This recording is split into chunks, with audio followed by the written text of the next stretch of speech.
sa empirical at molecular formula.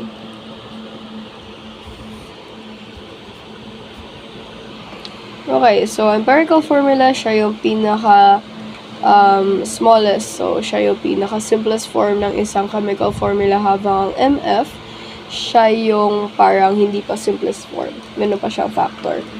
For example, ng EF natin, mayroon tayong CH2. Ngayon, kung CH2 ang EF, yung MF natin ay magiging CH2O times 2. So, magiging C2H4O2. Yan. So, small introduction lang kung ano yung EF at MF. So, ang MF, ang kanyang formula ay magiging molar mass, which is given, over EM. Okay? Over EM. So, molar mass is over EM. Dito naman sa EF, ang kailangan natin gawin is step by step. So, first is yung percent ay gagawin natin grams. Then, yung grams ay gagawin nating mole. Pagkatapos natin ang mole, i-divide natin siya sa pinakamababang mole, no? Smallest mole. Sa smallest mole na makukuha natin dito sa conversion na to. Pagkatapos niyan, i-multiply natin yung pagiging product nilang lahat, no? Answer will be multiplied by a whole number.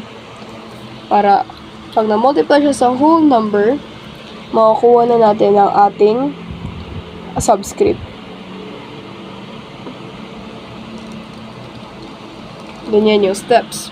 Ito, MM over EM, yung molar mass, katulad ng ginagawa lang natin dito. Kaya ito, molar mass nito ay magiging 2 times 12.01 plus 4 times 0.01 plus 2 times 16.00.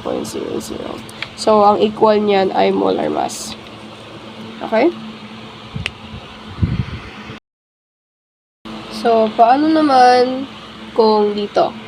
So, ngayon, pinapahanap sa atin, straight muna tayo sa paghahanap ng EF. So, first, di ba, nasabi ko, lahat ng percent ay ituturn natin sa grams. Paano yun? 6.94% Fe, ituturn natin siya sa grams bilang 69.94 grams. Iibahin lang natin yung percent to grams. Habang si 30.06% of oxygen, ituturn natin siya to 30.06 grams. Pagkatapos niyan, yung mga grams na yan, gagawin natin siyang mole. So, write natin yung, dito, Fe. 69.94 grams. So, laging nasa taas yung mole dito kasi i-divide natin siya sa kanyang molar mass. So, ang Fe, meron siyang molar mass na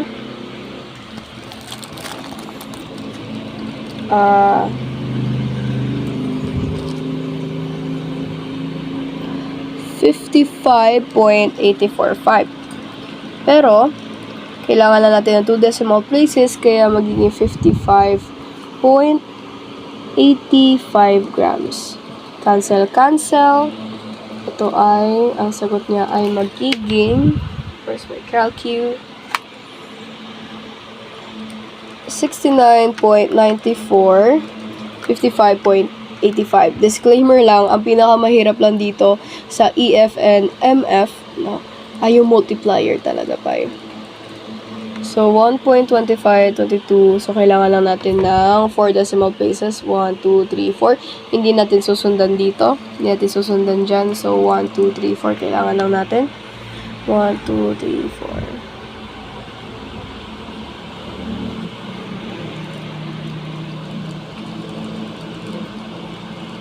4. Yan. So, pagkatapos niya, dito naman tayo kay oxygen. Same process rin. Nasa taas yung mole.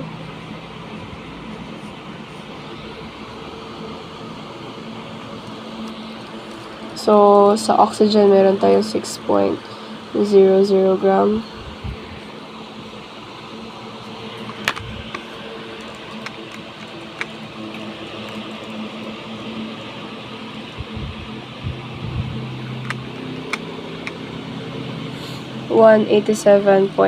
So kailangan din natin ng 4 decimal places here. Decimal places, significant figures. 4 significant figures. So, dapat 1, 2, 3, 4. Ang 7 na yan, gagawin natin 9 dito. So, 1.879 mole. Okay? Pagkatapos niyan, hanapin natin yung least na mole dyan. So, ito, di ba? So, yan ang magiging divisor natin. So, let me just delete this.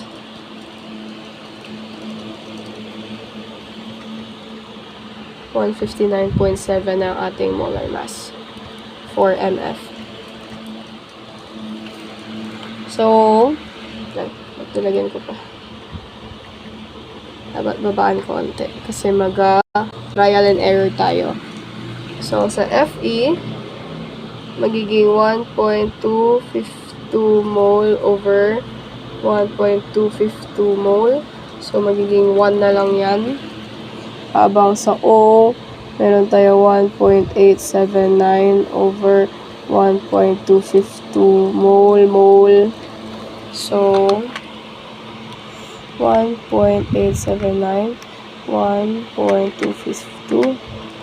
So, meron tayong 1, 2, 3, 4, so 1.501. 1.501.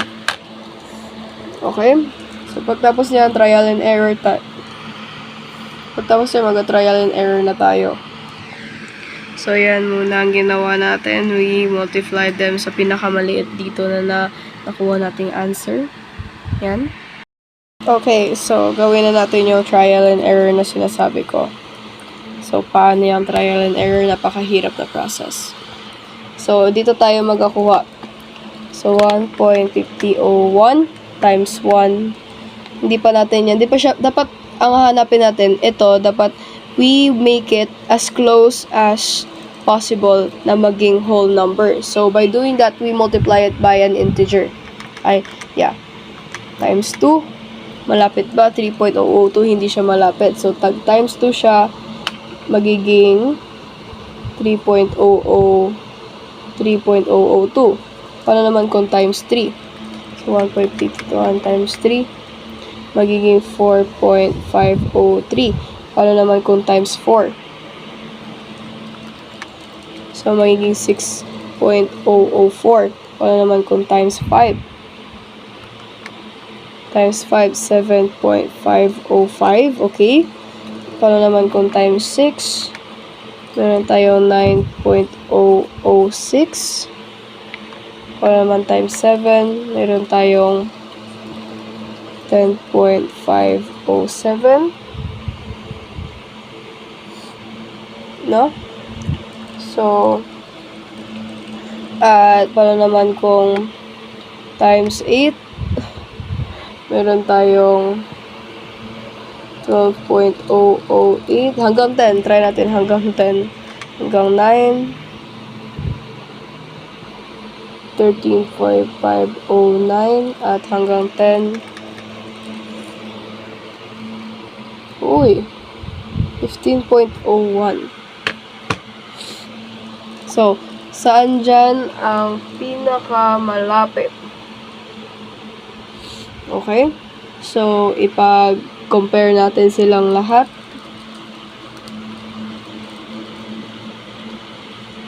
So, ito, eliminate.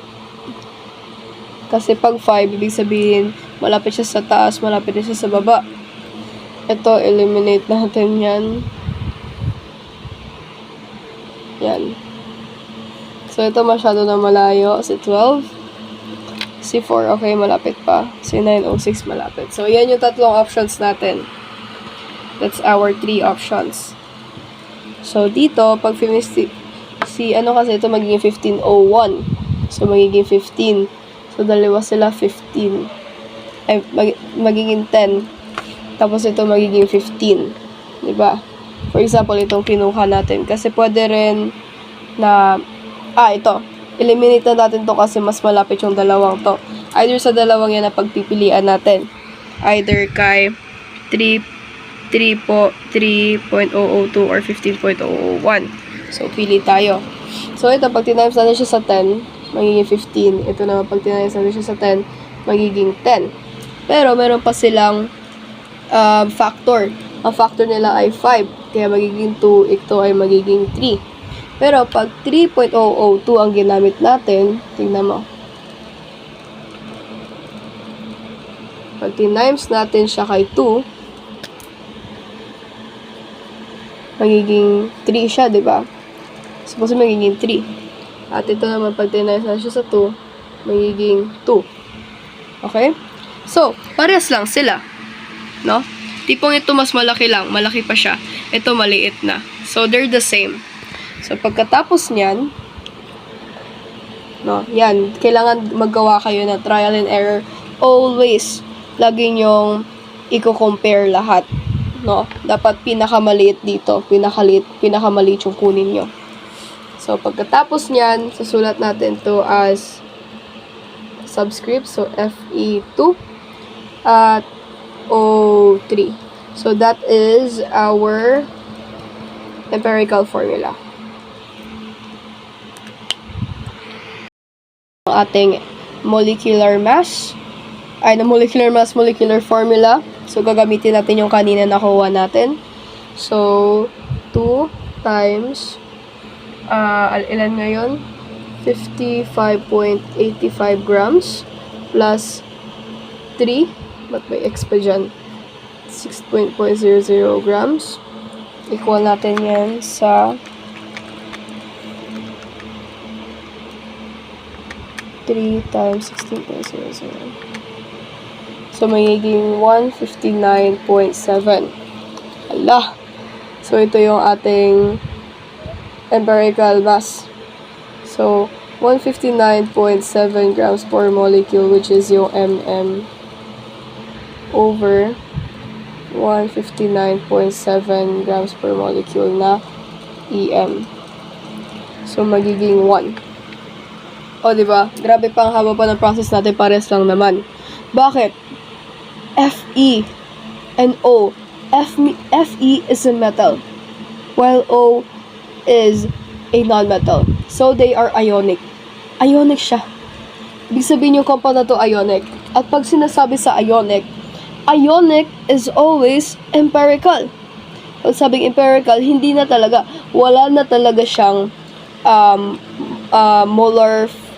molecular formula. Ano talaga siya, agad na siya, or it's already in its simplest form. Hindi mo na siya maano sa iba pa.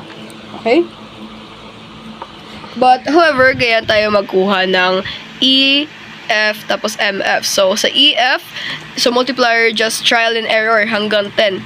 You really need to have, like, you really need to compare all of them.